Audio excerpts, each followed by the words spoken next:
Hey guys, Aaron Cybertron Zang here, and today I have yet another battle from the June International Challenge. Yesterday's battle was really down to the wire, and it came down to basically the last turn, whether my Garchomp would KO his Edge Slash. If you haven't watched that video, I'm not going to spoil it for you, but it was an incredible battle. Check that out. But anyway, on to today's battle. My opponent does have some pretty cool Pokemon. You see his own Lucario. I am using Mega Lucario as well, so we have that Mega Lucario mirror matchup. He's also got a Mamoswine and Zapdos. And Zapdos is a Pokemon I want to talk about just for a bit because it's picked up so much popularity recently in VGC 2014. Of course, Ray Rizzo used it to get top 8 at US Nationals. He actually based it off Sejong Park, who used Zapdos to, of course, win Korean Nationals. And it's just a really popular Pokemon on rain teams and out of rain teams as well. Lucario is one that kind of did not live up to the hype that people kind of expected to. I actually used it at Nationals. Unfortunately, I did choose to use a physical variant with Stone Edge, and Stone Edge basically missed all 3 times I used it at Nationals, which was rather unfortunate, but that's kind of what happens when you choose to use a lower accuracy move like that. But I'll talk more about that in my Nationals team report. So let's just get on to the battle today. Going into it, I knew Zapdos would be a huge pain because while my team aims to knock out Pokemon right away with super effective hits, I don't really have a way to effectively knock out Zapdos. One of the beautiful things about Zapdos is it can survive basically any attack in the format other than, ironically, Mamoswine. Mamoswine's probably one of the hardest counters to it, but other than that, it's really, really bulky. Can survive, Spec Strike Meteor from Modest Hydreigon, which is absolutely crazy. I'm going to lead with Rotom Wash and Gengar against his Mamoswine and Lucario, which is an excellent lead matchup for me. Rotom Wash, one of the best counters to Mamoswine, and Gengar does pretty well against the Lucario as well.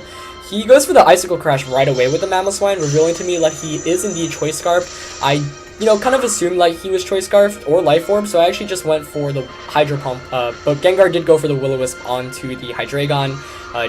I was expecting a physical variant Lucario, so I just wanted to burn it, switching out into Hydreigon. I'll take that any day, and the Hydro Pump actually picks up the one-hit KO onto that Mamoswine, so that's really big. 4-3 lead instantly, and knocking out Mamoswine is actually probably more important than you'd imagine it to because I do have Mega Lucario in the back, and Scarf Mamoswine, not too fun to deal with, especially if you're a Mega Lucario player. He's going to bring in his own Mega Lucario there and Mega Evolve, obviously, to get the speed boost, but this turn I'm just going to double protect because I want to scout and see what moves he has, and of course I want to get some more damage on that Hydreigon. Of course, burn damage is always good. He, of course, goes for the Detect on Lucario, smart play on his end because he wants to pick up the knockout on Gengar. And of course, Lucario, before it Mega Evolves, is actually not faster than Gengar, so if he didn't protect, I would have outsped him with Gengar. Fortunately enough, because I double protected, I get a free turn basically. Here he reveals that he's actually a special variant Lucario, or a Sphere, instead of using a close combat, which I am more than happy to see because my Rotom Wash, of course, is more specially defensive, and Mega Lucario with close combat can actually knock out Rotom, surprisingly. It has a pretty good chance of doing so. Of course, because he did not close combat, Shadow Ball is not going to knock out the Lucario, but it still does around 75%. He goes for the double target here onto Rotom, and Rotom's actually going to be able to take that relatively well, You're not going to be able to knock out a Citrus Rotom with special attacks like Aura Sphere and Dark Pulse, and I think that's just a testament to how good Rotom Wash is in the format. Lucario, Mega Lucario, and Hydreigon are 2 of the best special attackers, and they still can knock it out even with the double target. So I take a 4-2 lead now, and, things are looking really good for me. He went for the Rock Tomb earlier into my Protect, which was really weird, and surprisingly enough, he's not even Choice Scarfed or Choice Vexed as he revealed the Dark Pulse this turn. So I was kind of curious as to what kind of Hydreigon set he was running, maybe Hobbenberry, but with a 4-2 lead and a Gengar that's faster than both of his Pokemon, I know I just have to knock out Hydreigon, and then I'll be able to double target the Zapdos to victory. I go for the Sludge Bomb here, and Hydreigon, of course, pretty specially defensively built, is able to actually hang on with a decent amount.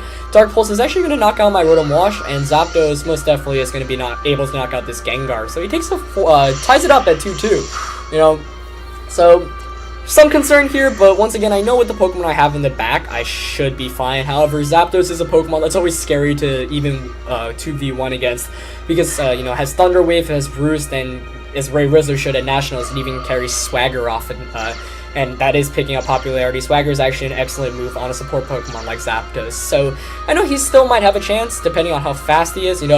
Maybe he can Swagger my Gardevoir, then T-Wave my Lucario. I mean, obviously, the chance is definitely, my chances are very good, but game's not over yet. But I do Mega Evolve, I do go for the Bullet Punch here, I know even if he does carry Protect, he's going to faint from the burn, but I just want to knock it out because I don't want my Mega Lucario to faint. He does go for the T-Wave. Like I said, he needs his options, and that's definitely the play he needed to make in order to even have a chance of winning. Gardevoir is not going to be paralyzed, though. It is going to get a Moonblast off, and of course, I am running Choice Specs Gardevoir. You see there, it does around 60-70%, which is really good.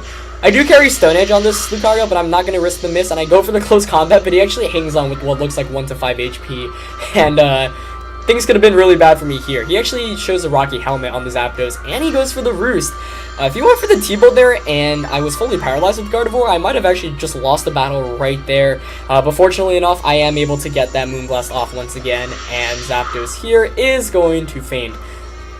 You know, the only way he could have really won anyway is if he T-Bolt on my Lucario. I was fully paralyzed, and then was fully paralyzed again. So the chances there were relatively low. You know, I played my odds. I hate Stone Edge. I never want to use it, and like I said, I missed it all the times I used it at Nationals. So it's really an awful move to rely on, especially on a frail Mega Evolution like Lucario. So if I had to recommend a Mega Lucario build, I'd first of all probably recommend Rock Slide over Stone Edge, but I'll talk more about that in my team analysis.